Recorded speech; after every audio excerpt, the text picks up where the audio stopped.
जी हां, बेंगलुरु में हुए धमाके की जांच अब एनआईए करेगी।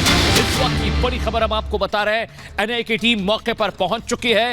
रामेश्वरम कैफे में यह धमाका हुआ था और इस संदिग्ध धमाके की जांच अब नेशनल इन्वेस्टिगेटिव एजेंसी करने जा रही है। बेंगलुरु ब्लास्ट को लेकर अब जो जांच पड़ताल है तेज हो चुकी है। एनआईए की टीम मौके पर पहुंची है।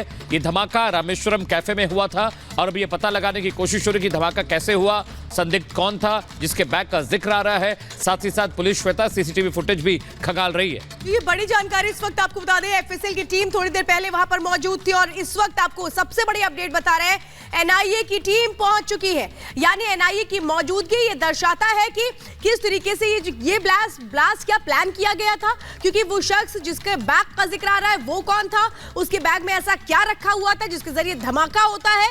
कई ऐसे सवाल जो उठ खड़े हुए हैं। तस्वीरें इस वक्त आप देख रहे हैं उसी कैफे की, जहां से एक एक सबूत इकट्ठा किया जा रहा है। जिस तरह से संदिग्ध ब्लास्ट हुआ उसके बाद अफरा तफरी का माहौल मच गया। सबसे पहले इस पूरे इलाके को सील किया गया और इसके बाद आप ये देख रहे हैं उसी वक्त की तस्वीरें जब सबूत इकट्ठा किए जा रहे थे एफएसएल की टीम की ओर से। और इस वक्त ये जानकारी है कि एनआईए भी पहुंच चुकी है उस घटना स्थल पर जहां पर यह संदिग्ध ब्लास्ट हुआ आज दोपहर में। ये बड़ी जानकारी इस वक्त आपको बता रहे हैं सीधे बैंगलोर से। और बड़ी खबर यह है कि दो की हालत गंभीर बनी हुई है। किसी शख्स के संदिग्ध बैग का बार बार जिक्र आ रहा है और ब्लास्ट की आशंका उसी बैग के जरिए होने की जांच अब हो रही है। सीसीटीवी पुलिस खंगाल रही है। साथ ही साथ एनआईए की टीम वहां पहुंची है। एफएसएल की टीम कुछ वक्त पहले वहां सैंपल्स के लिए पहुंची थी, लेकिन धमाका कैसे हुआ, इसके पीछे कौन जिम्मेदार है और कितनी बड़ी ये साजिश थी। हालांकि गनीमत इस बात की रही कि ज्यादा लोग जख्मी नहीं हुए, लेकिन दो लोग जो बताया जा रहा है उनकी हालत गंभीर बनी हुई है। संदिग्ध बैग वाला शख्स कौन था, कहां से आया था, कहां चला गया और धमाके में किस तरह के विस्फोटक का इस्तेमाल हुआ है, इसे लेकर अभी तस्वीर साफ होना बाकी है। लेकिन एनआईए मौके पर पहुंची है। अब एनआईए इस पूरे मामले को टेक ओवर कर रही है। एनआईए इस धमाके की जांच करेगी, जिसके बाद ये क्लैरिटी हो पाएगी कि आखिर ये धमाका कैसे हुआ, किसने किया और किस तरह के विस्फोटक का इस्तेमाल हुआ था। रामेश्वर कैफे में ये हुआ है मामला और वहां की तस्वीरें भी हम आपको दिखा रहे हैं। तो तस्वीर इस वक्त आप देख रहे हैं और सबसे बड़ी जानकारी इस वक्त आपको बता दें, चूंकि एनआईए ने अब इस पूरे मामले की जांच शुरू कर चुकी है। जो टीम है वो वहां पर पहुंची हुई है और इसीलिए बहुत बड़ा सवाल ये है कि आखिर ये किस तरीके का धमाका था। उससे जुड़ी हुई बहुत सारी ऐसे अपडेट हैं, बहुत सारी जानकारियां हैं जो शायद एनआईए के पास पहुंच चुकी हैं।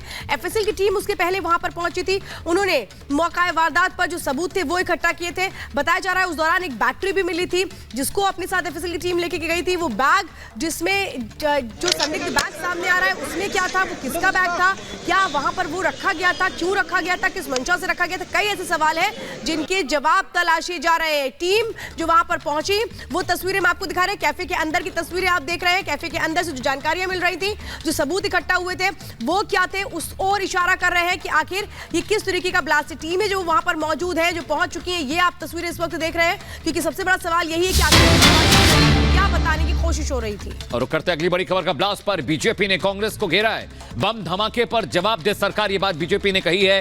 बीजेपी ने कहा कि सिद्धारमैया से जवाब मांगा है। बीजेपी ने कहा कि सिद्धारमैया को इस हादसे के बाद जवाब देना चाहिए। और बड़ी खबर यह कि रामेश्वरम कैफे में जो जबरदस्त धमाका हुआ है उसमें 10 लोग जख्मी हैं, 2 की हालत गंभीर है।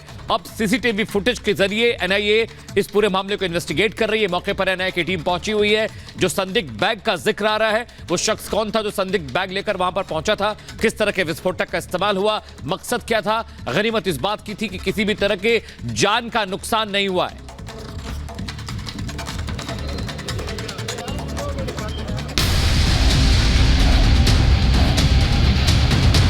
बहुत जल्दबाजी में फैसला हुआ है, उनके साथ अन्याय तो हुआ है। हम देख रहे हैं कि कैसे सामान्य स्थिति हो, गवर्नमेंट फंक्शन करे और आगे कंटिन्यू करे। और चलिए अब बात करते हैं सियासत की और बात हिमाचल की करते हैं, जहां सबसे ज्यादा हलचल है। हिमाचल कांग्रेस में नया सियासी खेल शुरू हो गया है। एक तरफ विक्रमादित्य सिंह बागी विधायकों से मिलने के बाद अचानक दिल्ली पहुंच गए हैं, तो वही खबर यह है कि प्रतिभा सिंह की बीजेपी की तरफ से मंडी से लोकसभा चुनाव लड़ सकती, ऐसी खबरें आ रही हैं। किस तरह का सियासी घमासान हिमाचल में देखने को मिल रहा है, उससे जुड़ी रिपोर्ट देखिए।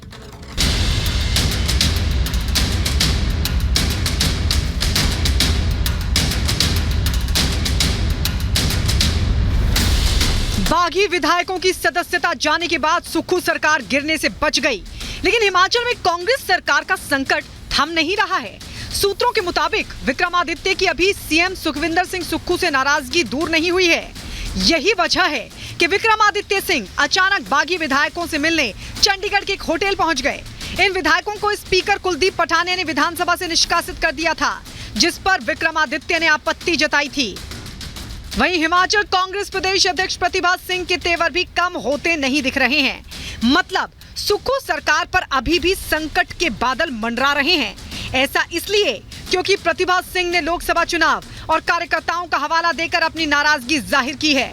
इतना ही नहीं, उन्होंने यहां तक दावा कर दिया कि हालात नहीं सुधरे तो लोकसभा में कांग्रेस को नुकसान पहुंच सकता है। उनके इश्यूज कुछ ऐसे इश्यूज थे जो वो चाह रहे थे कि माननीय मुख्यमंत्री उसका संज्ञान लेते, उसके ऊपर सोच विचार करते और उनकी मांगों के मुताबिक खरे उतरते तो आज ये परिस्थिति पैदा नहीं होती। पर अनफॉर्चुनेटली 14 महीने हो चुके हैं, उनके इश्यूज को एड्रेस नहीं किया गया, जिसके वजह से वो नाराज हुए।